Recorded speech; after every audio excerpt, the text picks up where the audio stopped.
Good evening. How's everybody doing? Great to be learning with you on a Monday, Yom Sheni. Let's light up the darkness.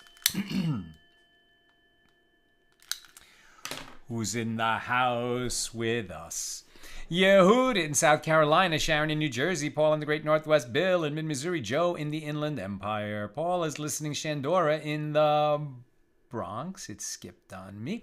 Stephen is in Maine. My mom passed peacefully this morning.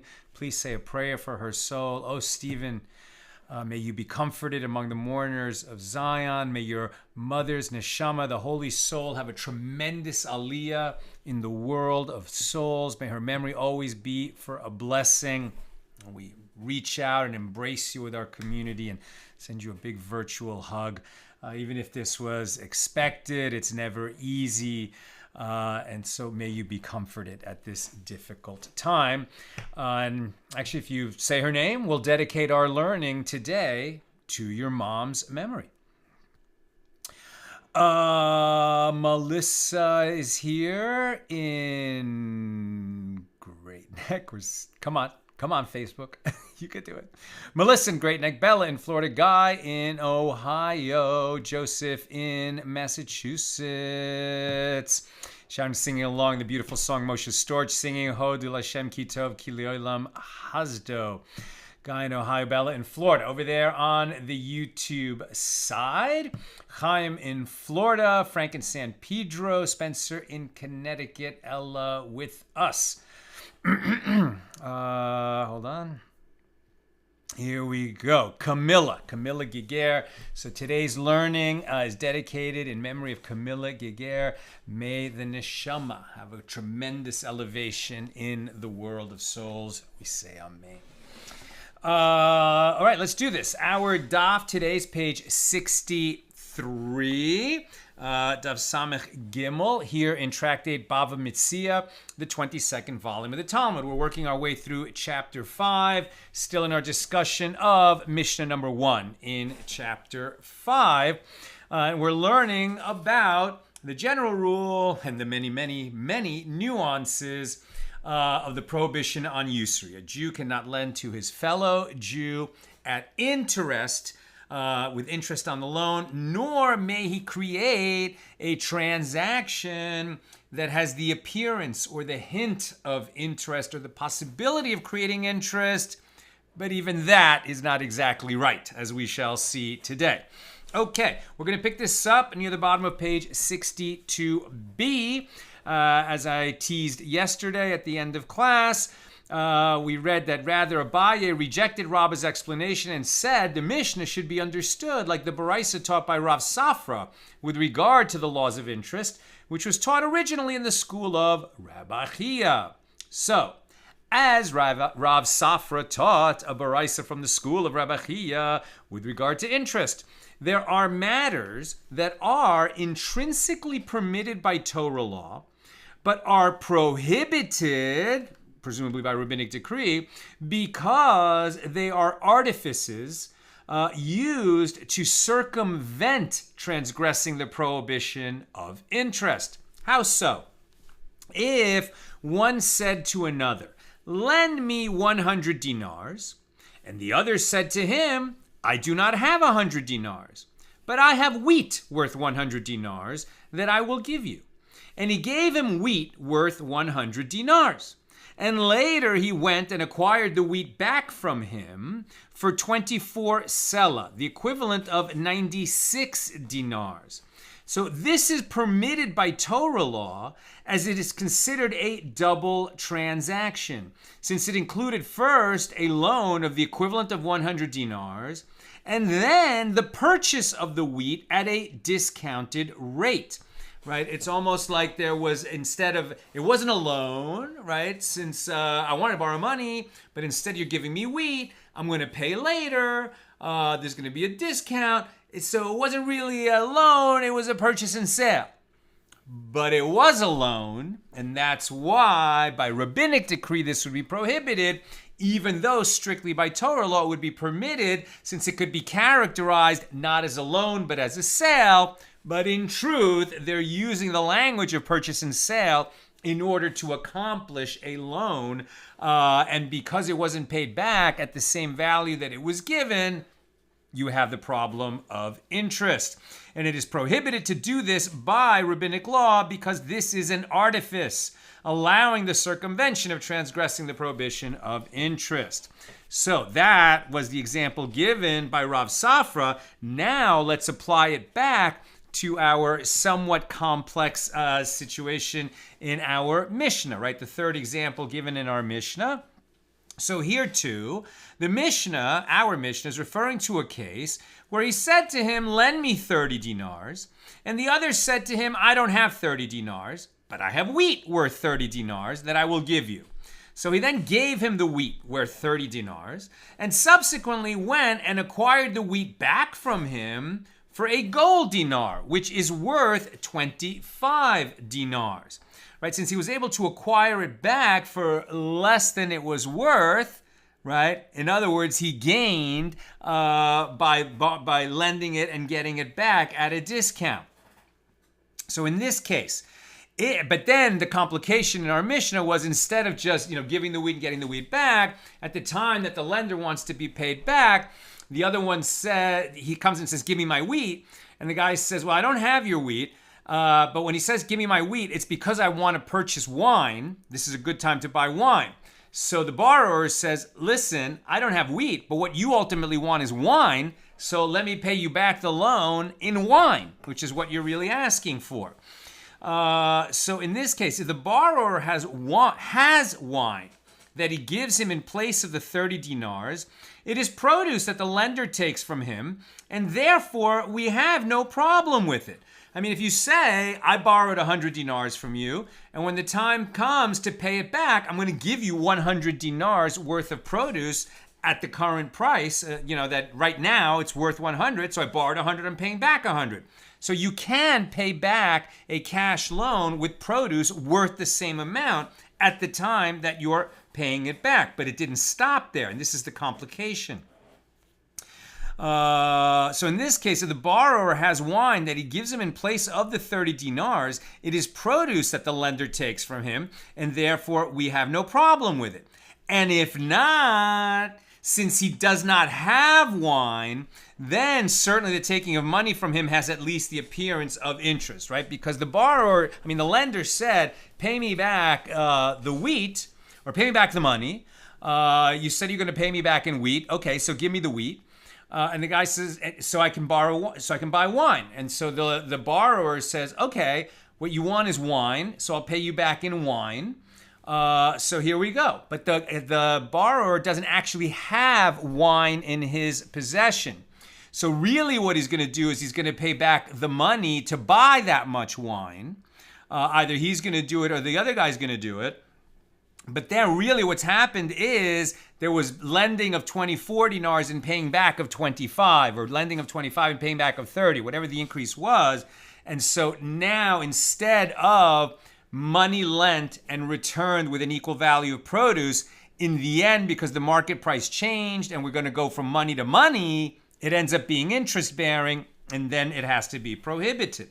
So Rava said to Abaye, if so, your explanation does not accord with the wording of our Mishnah. As the Mishnah says, give me my wheat. This Mishnah number 1 here in chapter 5, what he actually said was, give me my wheat. While according to your interpretation, it should have said, give me the value of my wheat.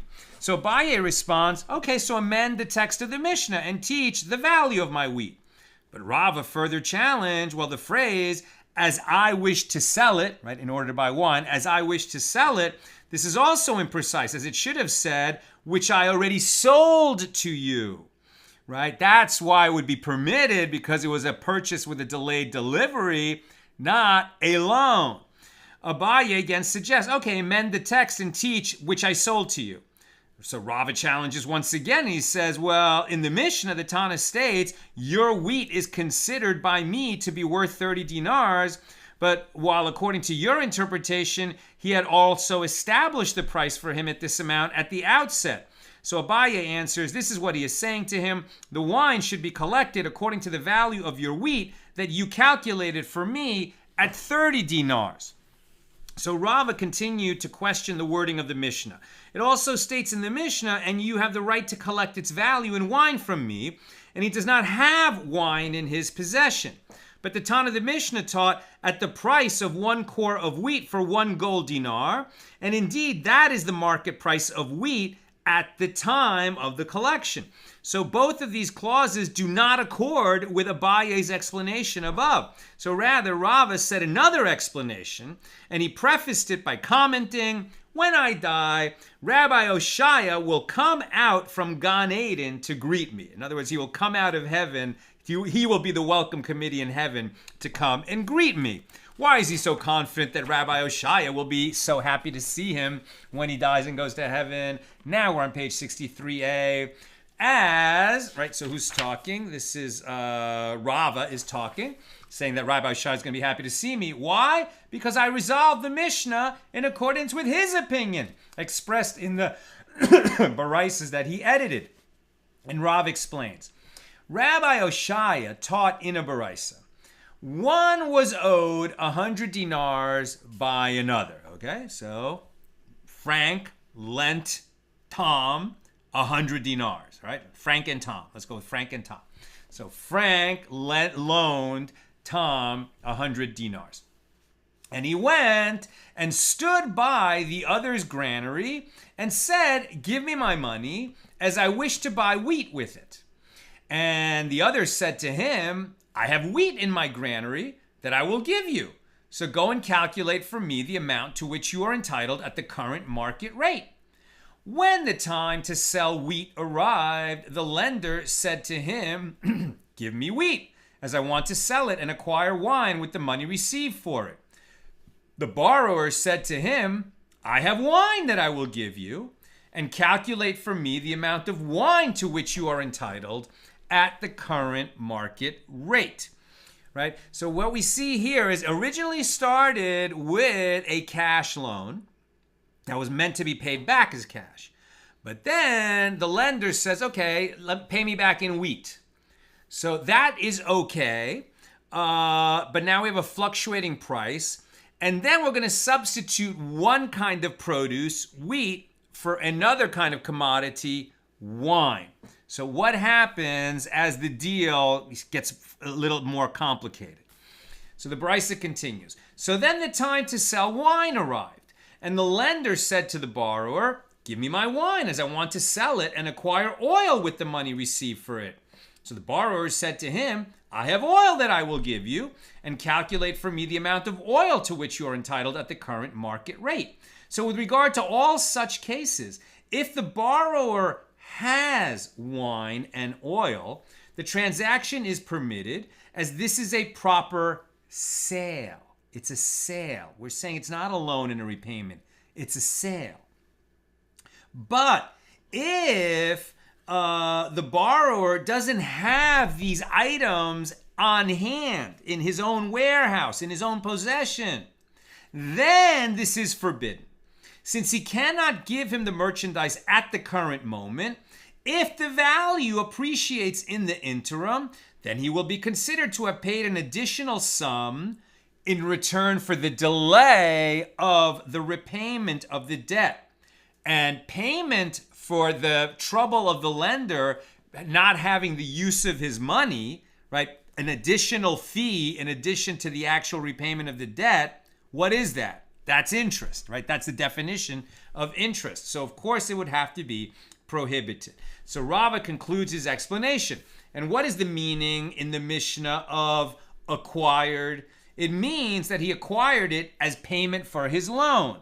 So Rava said, conclude from this baraisa of Rabbi Oshaya 3 laws. Conclude from it that one may establish repayment of a loan upon produce. You can use produce to repay a loan, meaning that a borrower can promise to pay the lender in produce over the course of a year based on the market rate at the beginning of the year. And we do not say that this is like a case where his Issar has not already come into his possession. As Rabbi Chia said in the Barais on the previous Amud, since he owns produce, it is as though he has provided it at the present time.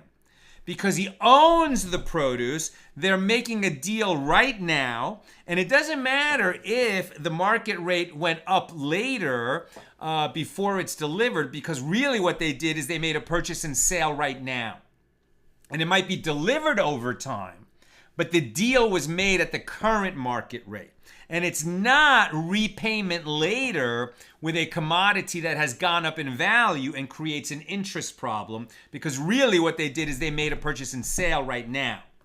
So accordingly, one can conclude from it another law, that this practice is permitted provided that the borrower, right, or the seller in this sense, has the produce in his possession.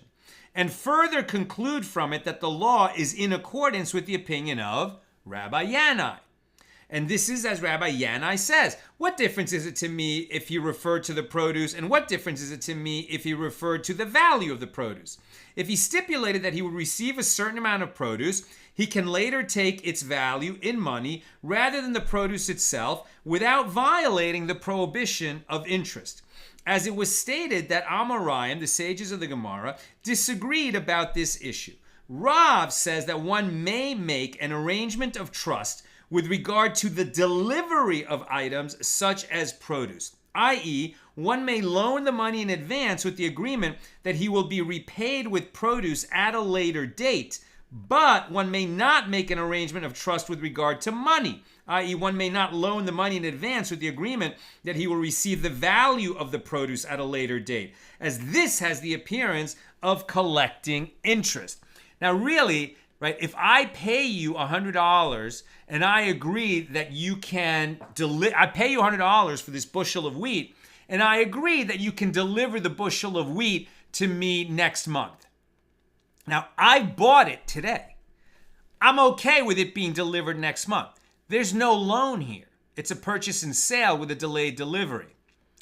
But you could also characterize this as, I'm lending you $100 and you're going to pay me back with $100 worth of produce later. Now, if we say $100 worth of produce later, that can become an interest problem, because what we said is, I'm buying $100 worth of produce from you today. So we agree that today $100 equals 1.0 bushels, right? 1 bushel. So maybe at the time that you're delivering, the wheat's gone up in price or gone down in price. And if we said you're going to pay me $100, you're going to deliver $100 worth of wheat, in a month, no. That doesn't work, because now you might be delivering something different than what I paid for at the time that we made the agreement. And that would violate the laws on interest. On the other hand, if we say, I'm buying 1 bushel of wheat today, just deliver that bushel later, then it doesn't matter whether the price goes up or down. You owe me a bushel based on what I paid today. So you see how a purchase and sale, even though it's $100 today and wheat delivered later, one is a purchase and sale, and the other is a loan that potentially would bear interest. And Rabbi Yanai says, well, what difference is it to me if the agreement concerns the produce, and what difference is it to me if it concerns the produce's value? Just as the lender can take the produce and sell it himself, he can likewise accept the value of the produce directly. Right, so Rabbi Yanai disagrees with the analysis I just made. Now, the Gemara raises an objection against Rav's opinion from the above Baraisa. With regard to all of them, if the borrower has the items in his possession, it is permitted, since apparently even if he actually pays with something else. Rav Huna says that Rav says the Baraisa stated with regard to a case where the lender pulled the produce itself, thereby performing an act of acquisition. That's very different, right? If the one who gives the money acquires the wheat at that moment, it really is a purchase and sale. It's now his. He might leave it in storage by the borrower or the seller, right? Depending on how you characterize this, and take delivery later, but it's already his. If he hasn't pulled it, right, if he hasn't done a formal act of acquisition, then it remains in the possession of the borrower/seller, depending on how you characterize the transaction. Rather, if he pulled, right, Rav Huna says that that the Baraisa is stated with regard to a case where the lender pulled the produce itself, thereby performing the act of acquisition. So the Gemara questions Rav Huna's statement. If he pulled the produce, does it need to be said? After all, there was a proper act of acquisition.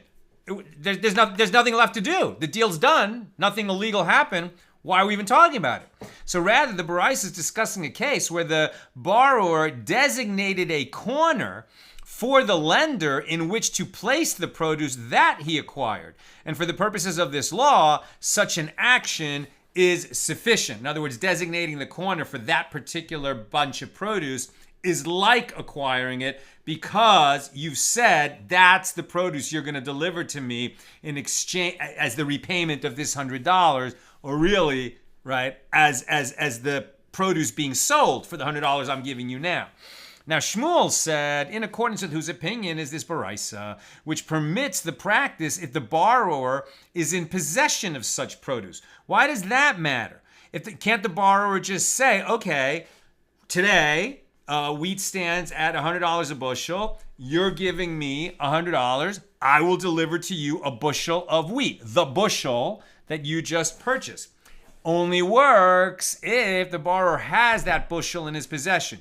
If not, he's going to have to go out and purchase it. If he has to go out and purchase it at the time that he is delivering or paying back, right? And maybe at that point it cost $110 to purchase that bushel. So you can definitely see that he borrowed $100, and then effectively he's going to have to pay back $110. Doesn't resemble a purchase and sale at all because he didn't have it. There really is a loan, and it runs into the interest prohibition. As it is taught in a Baraisa, if one was owed 100 dinars by another, and the borrower performed the sale of his field for him in order to repay the 100 dinars, if they agreed that the seller, meaning the borrower, consumes the produce of the field until the debt is repaid, this is certainly permitted.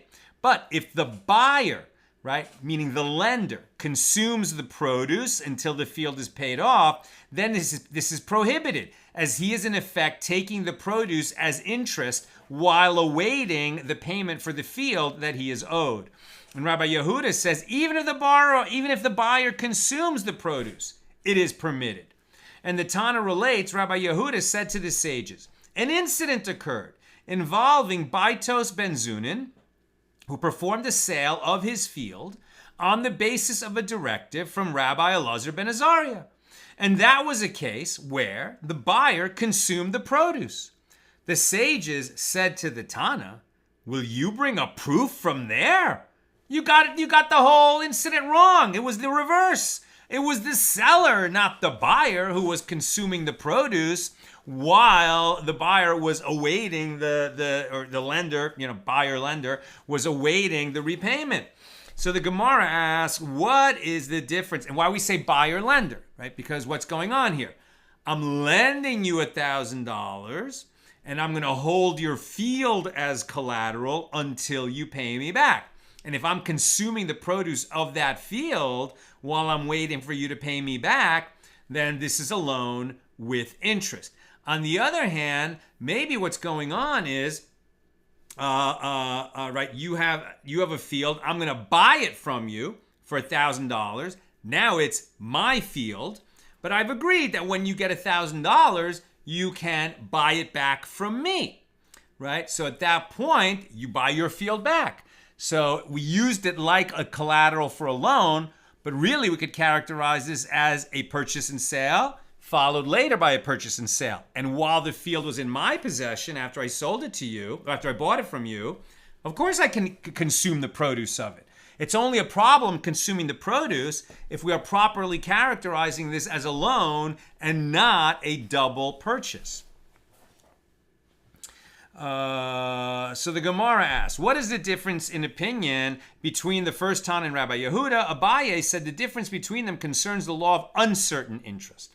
According to the opinion of Rabbi Yehuda, if it is uncertain that a transaction will ultimately involve the payment of interest, it is permitted, right? Which is interesting because that seems to suggest that Rabbi Yehuda would allow the sort of classic case of ribis that the sages prohibit, right? Where, I'm going to, lend me a bushel of wheat that I can sell to my customers, and I'll pay you back a bushel of wheat in a month.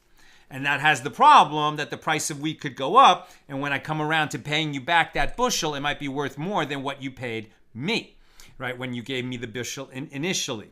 But we don't know if the market price is going to go up. So it would seem that, according to Rabbi Yehuda, since it's uncertain that the price could change, and there may never be any interest paid, then it's not like the lender is doing this in expectation of profit. There might be a profit, there might not. He can't count on that. He's really loaning it just to be kind to the friend. So it seems like Rabbi Yehuda would permit, even though the sages would prohibit. Uncertain interest. Rava said the difference between them involves the status of interest taken on the condition that it be given back. Meaning, Rava maintains that Rabbi Yehuda did not mean that the lender can consume the produce without payment, as he must repay the amount he ate if the borrower pays off the debt. So in this case of lending money against a field, or selling the field and selling it back, but let's say lending $1,000 and holding the field as collateral. So if the lender now consumes produce of that field while he's holding it as collateral, that would be interest. However, if when the borrower repays the money and the lender says to him, okay, while the field was in my possession as collateral, I consumed $100 worth of produce from it, so you only have to pay me back $900. So then that would be permitted. Rava said, now that Rabbi Yanai is saying, and now we're on 63b, that we say, what difference is it to me if he referred to the produce, and what difference if he referred to the value of the produce? Meaning that we do not require the payment to be in the form of produce stipulated.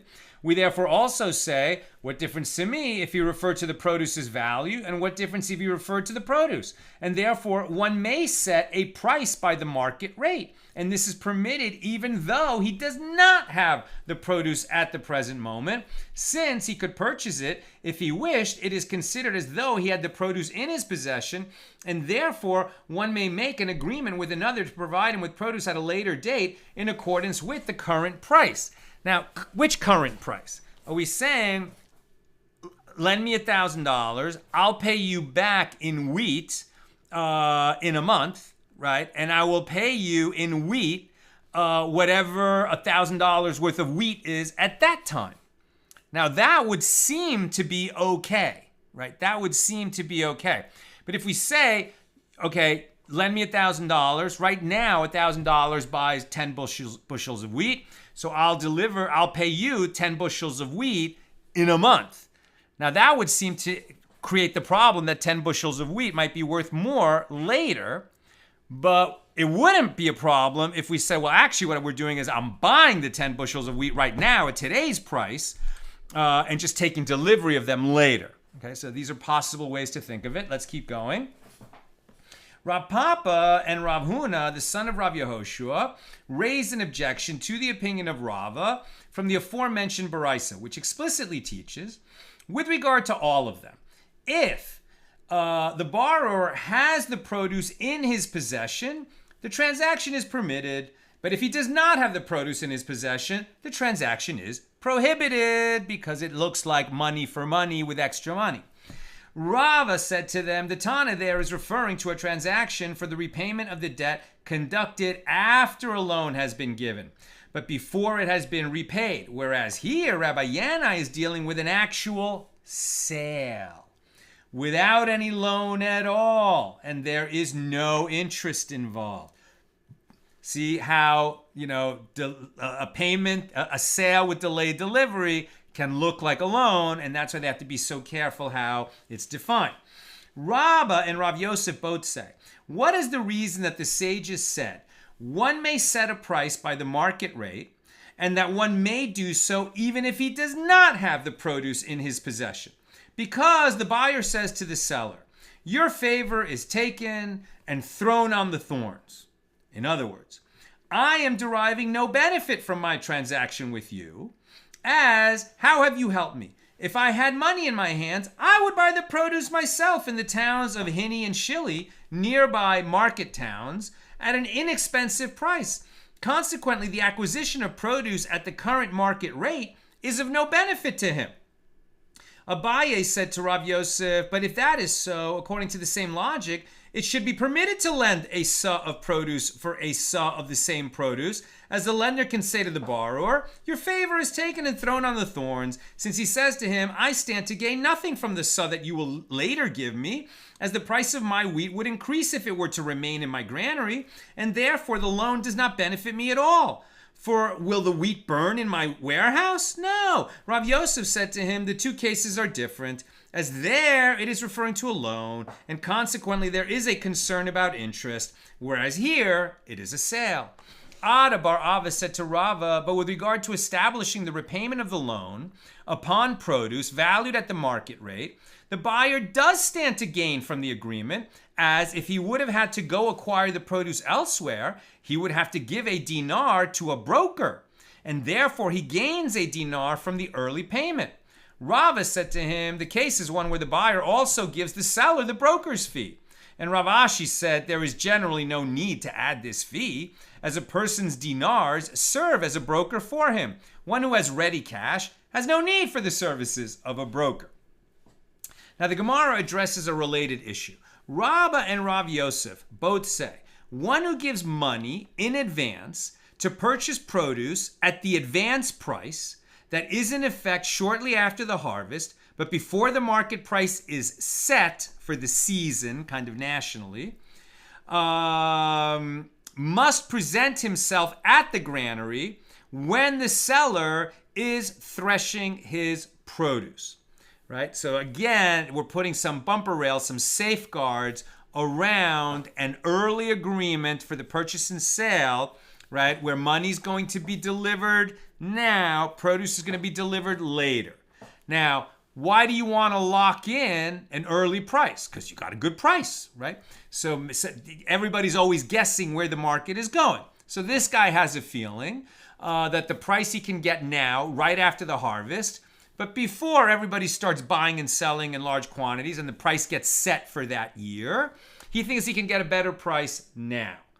But he has to just be careful that in putting his money down for the wheat that he's buying, that it works as a purchase and sale of a specific amount of wheat from the seller at his granary, and not a loan to the now borrower. The farmer is the borrower. He's either the seller or the borrower, right? So if you're just putting the money down now and taking delivery later, then the farmer is the seller and this purchaser is a purchaser. But if we do it wrong, if they mischaracterize the transaction and money's being given now and a certain value of wheat is going to be delivered later at that market rate late that's going to exist later, then it becomes a loan that could end up having interest and it would be a prohibited transaction. So that's why when this guy wants to purchase early, he has to do it at the threshing floor, right? In other words, where the farmer has his produce. And the Gemara asks, for what reason is he required to go there? If it is in order to acquire the produce, he does not acquire it by merely being present there, as the acquisition is not completed until he pulls the actual produce. And if it is in order for the seller to accept upon himself, in the event that he reneges on the transaction, right? Remember that money could change hands in a purchase and sale, but the purchaser hasn't acquired until the kinyan, the formal act of acquisition. And we read, right, in the last chapter that if a seller takes the money and then reneges on the deal, we can't force him to go through the sale, but the sages curse somebody like that with the curse that he who exacted retribution from the Egyptians, etc., will exact retribution from one who takes money and then reneges on the sale because he could find, get more money from some other purchaser. So that's what's going on here, right? Why does he have to show up there? Why does the purchaser have to show up at the farmer's granary? And if it is in order for the seller to accept upon himself in the event that he reneges on the transaction, the curse of he who exacted payment from the people of the generation of the flood and from the people of the generation of the dispersion will in the future exact payment from whoever does not stand by his statement. And even if the buyer does not present himself there, the seller also nevertheless accepts upon himself that curse, because that curse is applied to any Jew who accepts money from another Jew and then doesn't deliver. And by the way, maybe from a non-Jew as well, in the sense that this can bring enmity upon the Jews and is a chilul Hashem. So the Gemara explains, actually, the reason the purchaser must make this deal at the granary with the seller is for the seller to accept upon himself the curse of he who exacted payment. And the reason is, one who gives money in advance to purchase produce at the advance price gives it to 2 or 3 different sellers in order to ensure that he will collect a profit. So consequently, if he presents himself to the seller when he is threshing his produce, the seller relies upon him as he knows the transaction will proceed. But if the buyer does not present himself to the seller when he is threshing his produce, the seller could say to him, well, I said to myself that you must have found better produce than mine, and you took that produce. Since the seller is unsure if the transaction will be completed, he may change his mind and sell it to a different buyer because it wasn't locked in.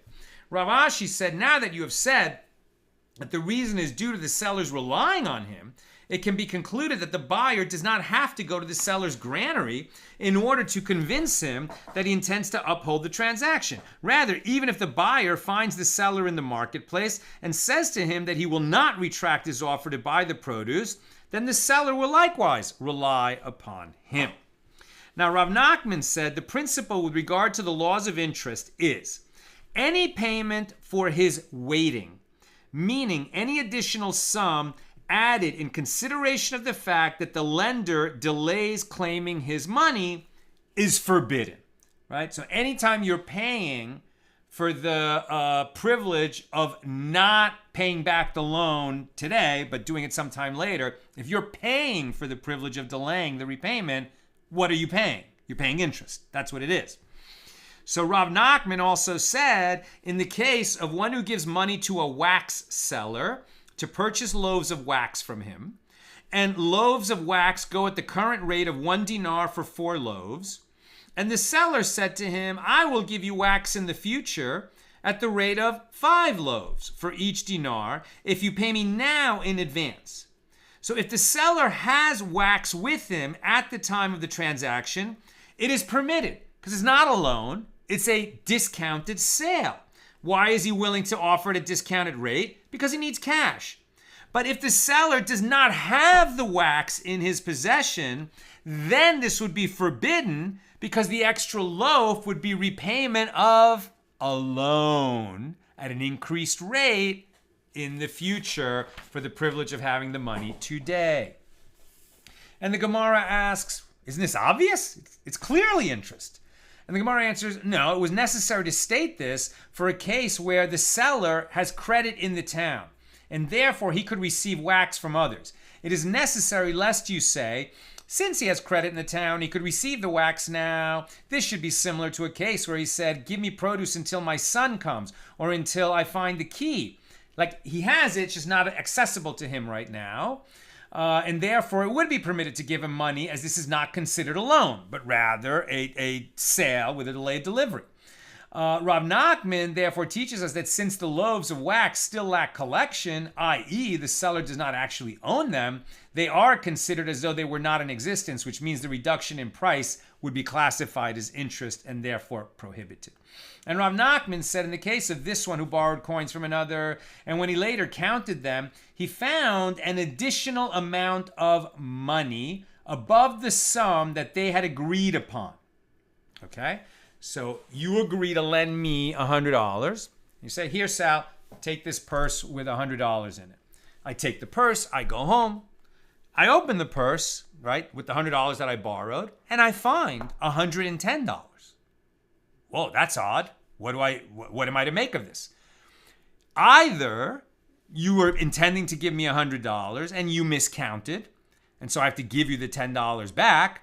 It's just you made a mistake, and I'm confirming you made a mistake, right? So I only wanted to borrow 100. Here's 10 back.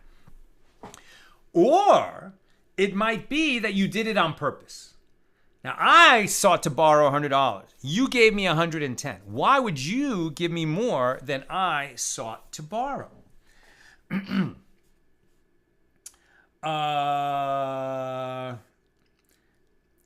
Right. So in the case of this one, who borrowed coins from another, and when he later counted them, he found an additional amount of money above the sum that they had agreed upon. If the addition was within the range that a person would call a mistake, so the assumption is that the lender erred in his calculation, and therefore the borrower is obligated to return the extra coins to him. But if not, if the difference was so large that it could not have been the result of a simple mistake, it must only be that the lender has given him a gift. And the Gemara inquires, what are the circumstances where the additional amount would be within the range that one would call a mistake?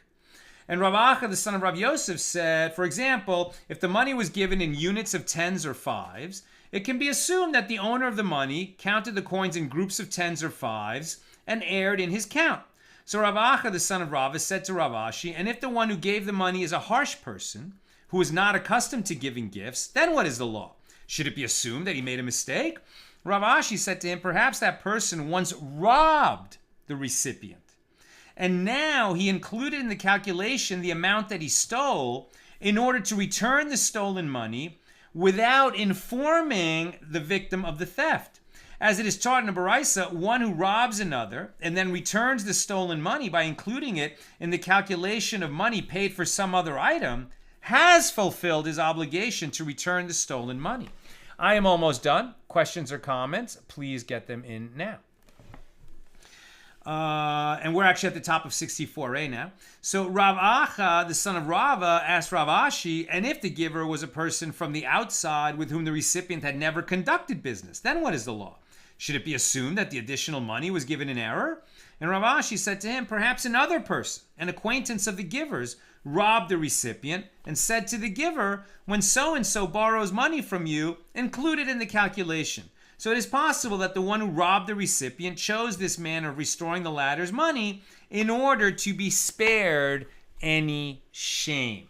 Right? And so where the law ended up, so interesting, in a case where one collected money from another, whether as a loan or as payment for a sale or as repayment of a debt, and he discovered that the other has given him more money than the amount to which he was entitled, the determining factor in deciding the status of that money is whether the difference was within the range of normal error.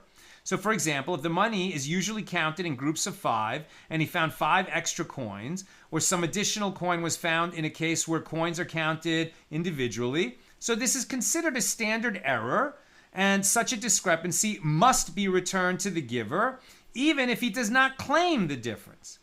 If the mistake was beyond the ordinary range of a standard error, it can be assumed to be a gift or for the return of property that the giver had stolen from the recipient. Okay, that's what I've got for us today. I'm seeing 2 comments. Joseph, As I'm catching up, I'm asking why, since no intention on the side of the public is at fault for economic flux in the market, that the sages would consider it usury. Is it because they believe ignorance of the law is no excuse? Perhaps something like a tax can offset this kind of thing, a way that doesn't hold anyone liable. I mean, I think that the idea is it's just normal for, commodities like wheat to go up and down in value.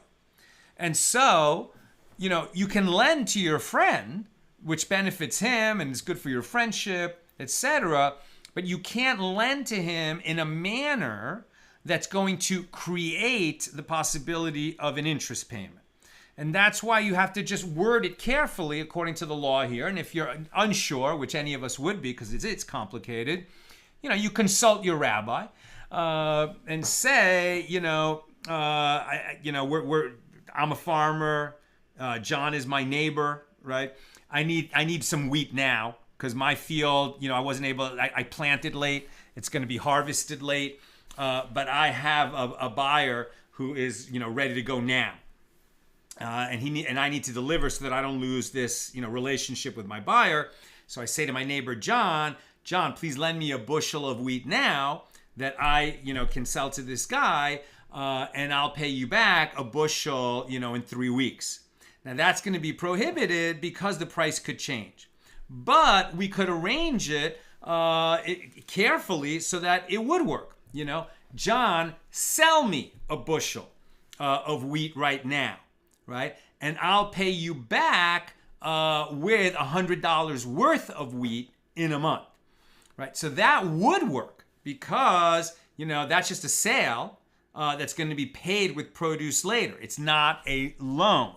So as long as we characterize it properly, we can make it work, right? And really, we're getting into the minutiae here because this is actually one of those wonderful areas where God is demanding of us to be very careful, very meticulous, so that we don't stray into prohibited behavior. So it's not only the laws of usury, it's also the laws of being very careful that what we say we're selling is what we're selling, right? That we're not gonna defraud the people we do business with our good friends, even pennies. At the end of the day, characterizing things properly, making a proper accounting, making sure that we're delivering exactly what we say we're going to deliver, it's a form of very righteous living.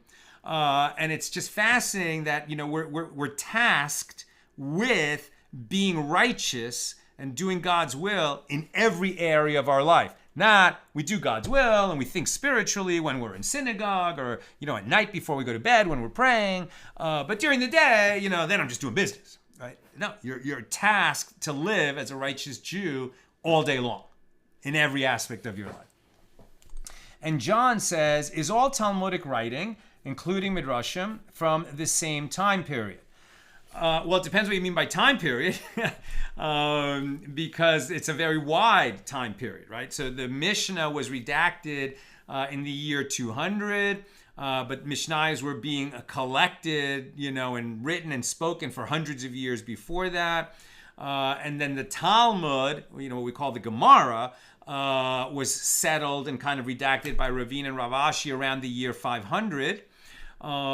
Based on teachings, from the previous 300 years, commenting on all the Mishnas from before that. Midrash, and we find Midrashim in the Talmud, and we find Midrashim in collections of Midrash. And so, there's a big swath of time, but you could say that all of this stuff was really, the bulk of it was developed in the late Second Temple period.